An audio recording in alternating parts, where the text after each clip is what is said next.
একদিন মাটির ভিতরে হবে ঘরে মোনামা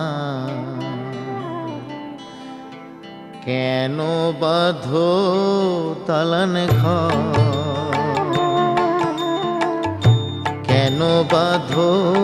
দালান ঘর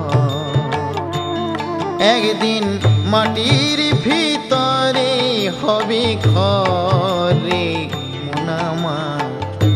কেন বাঁধো দালান ঘর কেন বাঁধো দালান ঘর